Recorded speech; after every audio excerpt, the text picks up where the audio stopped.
মৰমৰ ছাত্ৰ-ছাত্ৰীসকল তোমালোক সকলোকে আমাৰ এই চেনেলটোলৈ পুনৰবাৰ স্বাগতম জনাইছোঁ। আজিৰ এই ভিডিঅ'টিত মই তোমালোকৰ বাবে লৈ আহিছোঁ বঙাইগাঁও ডিষ্ট্ৰিক্টৰ ক্লাছ 9ৰ এনুৱেল এক্সামৰ অসমীয়াৰ কুৱেশ্যন পেপাৰখন আনচাৰখিনিও কৰি দিবলৈ চেষ্টা কৰিছোঁ। ভিডিঅ'টি শেষলৈকে চাই থাকা। 1 নম্বৰত দিছিলে চমু উত্তৰ লিখা। ইয়াতে 6টা প্ৰশ্ন দিছিল, প্ৰত্যেকটোতে 1 নম্বৰ সৈতে 6 নম্বৰ আছিলে। ঠিক আছে, ক নম্বৰটো কি দিছে চোৱা। শংকৰদেৱৰ সংলাপবিহীন নাটখনৰ নাম কি? উত্তৰটো হৈছে শংকৰদেৱৰ সংলাপবিহীন নাটখনৰ নাম হৈছে চিহ্নযাত্ৰা। এতিয়া চাওঁ আহা আমি খ নম্বৰ প্ৰশ্নটো। প্ৰতিমাখন সৰু কিন্তু নিভাঁজ কোণৰ এই উক্তিটো কোনজন সাহিত্যিকক লৈ আগবঢ়োৱা হৈছিল? ইয়াৰ উত্তৰটো মই তোমালোক কৈ নিদিওঁ, তোমালোকে আমাক কমেণ্ট ছেকশ্যনত জনাবা।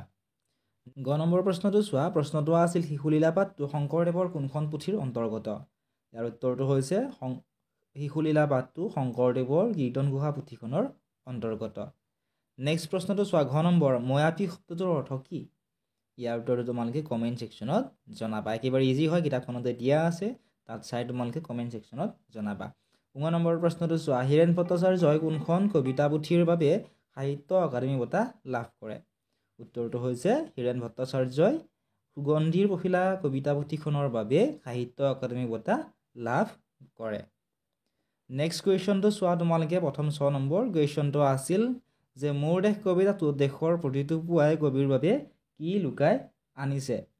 ইয়াৰ উত্তৰটো তোমালোকে এনেকুৱা ধৰণে লিখিবা যে দেশৰ প্ৰতিটো পুৱাই কবিৰ বাবে লুকাই আনিছে ঐশ্বৰ্যৰ বিপুল সম্ভাৰ। নেক্সট প্ৰশ্নটো চোৱা তোমালোকে। 2 নম্বৰ প্ৰশ্নটো আছিল মহাকোপে কোঠা পখিলন্ত সিঞ্চিৰাই লৱণো ভুঞ্জন্ত। কোনে অতি খঙেৰে কোঠাত সোমাইছিল? তেওঁ কিয় লৱণোবোৰ চাৰিওফালে ছটিয়াই খাইছিল? বুজাই লিখিব দিছে। তোমালোকে এনেধৰণে লিখিবা যে শিশু কৃষ্ণই অতি খঙেৰে কোঠাটোত সোমাইছিল। মাক যশোদাই দধি মঠি থাকোঁতে শিশু কৃষ্ণৰ মাকৰ স্তনপান কৰিবলৈ মাকক আমনি কৰিছিল আৰু পুত্ৰৰ স্নেহত আপ্লুত হৈ যশোদায়ো কৃষ্ণক কোলাত লৈ মাতৃদুগ্ধ পান কৰাইছিল। তেনেকুৱা সময়তে যশোদাই আশাত বহাই থোৱা গাখীৰ উতলি পৰিবলৈ ধৰাত কৃষ্ণক কোলাৰ পৰা নমাই দৌৰি গ'ল। মাকে এনেদৰে কোলাৰ পৰা নমাই যোৱা বাবে কৃষ্ণৰ মাকৰ ওপৰত খং উঠিছিল আৰু দধি ভাণ্ড শিলগুটি মাৰি ভাঙি লৱণোবোৰ কৃষ্ণই চাৰিওফালে সিঁচৰিত কৰিছিলে। এনেধৰণে লিখিব পাৰা। ঠিক আছে। 3 নম্বৰ প্ৰশ্নটো চোৱা। প্ৰশ্নটো আছিল এনেধৰণৰ, উত্তৰ দিয়া। ক নম্বৰ মানুহেই পৰাৎপৰ বোলা কথাষাৰৰ অৰ্থ কি? উত্তৰ লিখিবা মানুহেই পৰাৎপৰ বোলা কথাষাৰৰ অৰ্থ হৈছে মানুহেই সকলো জীৱতকৈ শ্ৰেষ্ঠ পৰম সত্য। খ নম্বৰ প্ৰশ্ন শান্তিৰ চৰাইজনীক আজলি ভৰাই কবিয়ে কি দিছে? এনেধৰণে লিখিবা যে শান্তিৰ চৰাইজনীক আজলি ভৰাই কবিয়ে ভঁৰালৰ এমুঠি ধান আৰু পৰাণৰ একোটি গান দিছে। ঠিক আছে। নেক্সট কুৱেশ্যনটো তোমালোকে চোৱা। কুৱেশ্যন নম্বৰ 4 কুৱেশ্যনটো আছিল প্ৰসংগ সংগতি দৰ্শাই ব্যাখ্যা কৰা। ইয়াত তোমালোকক দিছিল যে মোৰ জীৱনৰ আহে আহে মোৰ যৌৱনৰ কোহে কোহে সেই সপোনৰ কলৰল। এইটো তোমালোকক প্ৰসংগ সংগতি দৰ্শাই ব্যাখ্যা কৰিবলৈ দিছিলে। গতিকে ইয়াৰটো তোমালোকে আমাৰ পেইড গ্ৰুপত পাবা। যিসকল ছাত্ৰ ছাত্ৰীয়ে এতিয়ালৈকে জইন হোৱা নাই বা তোমালোকে জইন হ'ব বিচৰা আমাৰ হোৱাটছএপত মেছেজ কৰিব পাৰা। আৰু ডেছক্ৰিপশ্যনতো ফ্ৰী গ্ৰুপৰ লিংক দিয়া আছে, তাত ক্লিক কৰি তোমালোকে জইন কৰি ল'ব পাৰিবা। এতিয়া চাওঁ আহা আমি 5 নম্বৰ প্ৰশ্নটো। 5 নম্বৰত দিছিলে উত্তৰ লিখা। ক নম্বৰ প্ৰাকৃতিক জগত বুলিলে কাক বুজায়? এনেধৰণে লিখিবা যে আমাৰ চাৰিওফালে থকা প্ৰকৃতিৰ সকলোবোৰ উপাদান যেনে গছ গছনি, চৰাই চিৰিকটি, পশু পক্ষী, নদ নদী, আকাশ বতাহ, জোন বেলি তৰা, বায়ু পানী মাটি, পাহাৰ পৰ্বত, জান জুৰি ইত্যাদি সকলোবোৰ জীৱ আৰু জড় বস্তুকে প্ৰাকৃতিক জগত বোলে। খ নম্বৰটো আছিলে উৰা বাতৰি মানে কি? এনেধৰণে লিখিব পাৰা যিবোৰ বাতৰি বা খবৰৰ কোনো সত্যতা নাথাকে কিন্তু তাকেই বহুতে নভবা নিচিন্তাকৈ সত্য বুলি বিশ্বাস কৰি লয়, সেয়াই হৈছে উৰা বাতৰি। ঠিক আছে।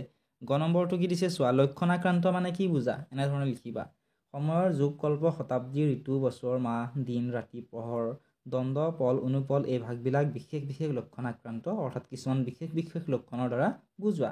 এইকাৰণেই হিন্দু শাস্ত্ৰ মতে 4 যুগৰ লক্ষণবিলাক নিৰ্ণয় কৰি থোৱা আছে। কলি যুগত কল্কি অৱতাৰৰ পিছত সত্য যুগৰ প্ৰৱৰ্তন, খ্ৰীষ্টানসকলৰ মতে মিলেনিয়াম বা 1000 বছৰ শিশুৰ ৰাজত্ব, ইছলামৰ মতে শেষ ইমাম মেহদীৰ আগমন ইত্যাদি ঘটনাৱলীয়ে একো একোটা যুগৰ লক্ষণ। নেক্সট তোমালোকে চোৱা 6 নম্বৰটো। প্ৰশ্নটো আছিল যে বিনয় ভাৱত দান কৰিব লাগে বুলি জ্ঞানীসকলে কিয় কৈছে?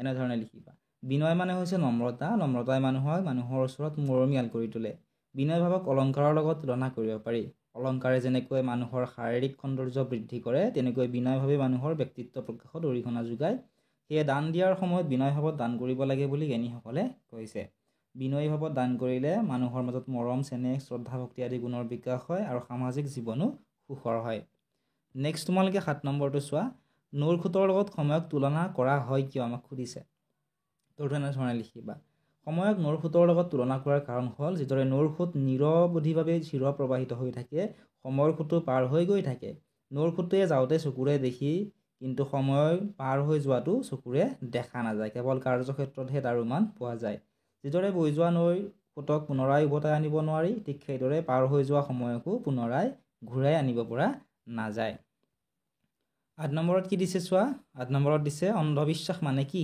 এনেধৰণে লিখিবা যিবোৰ বিশ্বাস বা ধাৰণা যুক্তিৰ ওপৰত প্ৰতিষ্ঠিত নহয় বিজ্ঞানে যিবোৰক বিশ্বাসক ধাৰণাক ঘটনাক অসত্য আৰু অমূলক বুলি প্ৰতিপন্ন কৰিছে সেইবোৰেই হৈছে অন্ধবিশ্বাস নেক্সট আমাক সুধিছিল যে অন্ধবিশ্বাসে সমাজত কেনেধৰণৰ সমস্যাৰ সৃষ্টি কৰিব পাৰে লিখা এনেধৰণে লিখিবা যে অন্ধবিশ্বাস আৰু কুসংস্কাৰে প্ৰেম মমতা মানৱতা আদি মানৱীয় প্ৰমূল্যসমূহক আঘাত কৰি মানৱ সমাজ এখনক কলুষিত কৰে জনজীৱনৰ সুস্থ জীৱন ধাৰণৰ ব্যৱস্থাটোক বিপৰ্যস্ত কৰি সমাজক অশান্ত আৰু অস্থিৰ কৰি তোলে 9 নম্বৰত দিছিল চমু উত্তৰ লিখা ক নম্বৰটো দিছিলে ব্যৱহাৰ প্ৰণালীৰ ঘাই মন্ত্ৰ কি ব্যৱহাৰ প্ৰণালীৰ ঘাই মন্ত্ৰ হৈছে মিঠা মাত নেক্সট কুৱেশ্যন চোৱা ক নম্বৰ সাৰথি পুথিখন কোনে ৰচনা কৰা সাৰথি যিখন পুথি সেই পুথিখন সত্যনাথ বৰদেৱে ৰচনা কৰা গ নম্বৰ প্ৰশ্ন নীলমণি ফুকনে সম্পাদনা কৰা এখন কাকতৰ নাম লিখা সংজ্ঞা বুলি লিখিব পৰা ঘ নম্বৰত আছিল অন্ধবিশ্বাস আৰু কুসংস্কাৰ পাঠটোৰ লিখক কোন অন্ধবিশ্বাস আৰু কুসংস্কাৰ পাঠটোৰ লিখক হৈছে জয়ন্ত মাধৱ বৰা নেক্সট তোমালোকে চোৱা 9 নম্বৰ প্ৰশ্নটো আছিল যে মৰিয়াহোলা উপন্যাসৰ লিখকৰ নাম কি মৰিয়াহোলা যিখন উপন্যাস আছে এই উপন্যাসখনৰ লিখক হৈছে জয়ন্ত মাধৱ বৰা ঠিক আছে 10 নম্বৰত দিছিলে তাৎপৰ্য ব্যাখ্যা কৰিবলৈ এলেহুৱাৰ দিন নাযায় নুপুৱাই গতিকে ইয়াৰ ভিডিঅ' মই আগতে আপলোড কৰি দিছোঁ তোমালোকে চাই ল'বলৈ নাপাহৰিবা 11 নম্বৰটো চোৱা তলৰ যিকোনো 5টা প্ৰশ্নৰ উত্তৰ লিখা তো মূৰ্ধন্য ন বা মূৰ্ধন্য খ হোৱাৰ কাৰণ লিখিব দিছে খ নম্বৰত দিছিল তলৰ শব্দবোৰৰ সমাৰ্থক শব্দ লিখা অৰ্থাৎ একে অৰ্থ বুজোৱা শব্দ লিখিব দিছে মই বহুতো ভিডিঅ' আপলোড কৰিছোঁ বৈৰাৰ্থক শব্দ আৰু সমাৰ্থক শব্দ বা মূৰ্ধন্য ন বা মূৰ্ধন্য খ হোৱা কাৰণ অৰ্থাৎ গ্ৰামাৰৰ ভিডিঅ' বহুকেইটা ইতিমধ্যে আপলোড কৰা হৈছে তোমালোকে সেই ভিডিঅ'সমূহ চাই ল'বা তাত ইয়াৰ গোটেইখিনি আনসাৰ ইতিমধ্যে দিয়া আছে সেইকাৰণে মই আৰু ইয়াতে তোমালোকক লিখি দিয়া নাই যেনে জুৰীয়া শব্দ খাক বোলে সন্ধি ভাঙা প্ৰায় 500টা মই সন্ধি ভাঙি তোমালোকক লিখি দিছোঁ আগৰ ভিডিঅ'সমূহ যদি তোমালোকে বিচাৰি নোপোৱা কমেণ্ট কৰি সুধিবা মই লিংকটো তোমালোকক দি দিম দ্বন্দ্ব সমাস খাক বোলে উদাহৰণৰ সৈতে বুজাই দিছিলোঁ চাই ল'বা তোমালোকে অনুৰূপ শব্দ খাক বোলে এইবিলাকৰ ভিডিঅ' ইতিমধ্যে আপলোড কৰি থোৱা আছে তোমালোকে চাবা ভাষণ গ্ৰহণ কৰা এবাৰো তোমালোকৰ আহিব এইবাৰ আহিছিলে সময়ৰ ঠিকনাডাল হেনো আগফালে নোৱাৰিলে এইটো লিখিব দিছিল যে তোমাৰ বিদ্যালয়ত বিদায় সভা এখন অনুষ্ঠিত কৰাৰ অনুমতি বিচাৰি প্ৰধান শিক্ষকলৈ এখন আবেদন লিখা আৰু মনত ৰাখিবা যে আবেদনত তোমাৰ নাম আৰু ঠিকনা কেতিয়াও উল্লেখ নকৰিবা 13 নম্বৰটো চোৱা তোমালোকৰ ৰচনা আহে ৰচনা 8 নম্বৰ থাকে এইবাৰ ৰচনা আহিছিল ছাত্ৰ জীৱনৰ কৰ্তব্য আৰু তোমাৰ প্ৰিয় গ্ৰন্থ দুটা পথৰ পৰা তোমালোকৰ 10 নম্বৰ আহে এইকেইটা কুৱেশ্যন তোমালোকে চালে তোমালোকে 10 নম্বৰ পাই যাবা ঠিক আছে এনেকুৱা ধৰণৰ কুৱেশ্যন প্ৰতিবাৰে বৈচিত্ৰময় অসম নামৰ যিখন কিতাপ আছে তাৰ পৰা আহি থাকে যিসকল ছাত্ৰ ছাত্ৰীয়ে খ অংশ লৈছা তোমালোকে এইখিনিৰ উত্তৰ কৰিব পৰা আৰু যিসকল ছাত্ৰ ছাত্ৰীয়ে গ অংশ লৈছা তোমালোকে গ অংশৰ উত্তৰখিনি কৰিব লাগিব এইখিনি আছিল আজিৰ এই ভিডিঅ' এডিট যদি ভিডিঅ' চাই ভাল পাইছা ভিডিঅ' লাইক কৰি দিয়াৰ লগতে চেনেলটো ছাবস্ক্ৰাইব কৰি দিবলৈ নাপাহৰিবা আন কোনখন ডিষ্ট্ৰিক্টৰ কুৱেশ্যনৰ পৰা উত্তৰ ভিডিঅ' লাগে কমেণ্ট ছেকশ্যনত জনাবা আমি চেষ্টা কৰিম সেই ডিষ্ট্ৰিক্টখনৰ কুৱেশ্যন পেপাৰখনৰ উত্তৰখিনি তোমালোকক কৰি দিব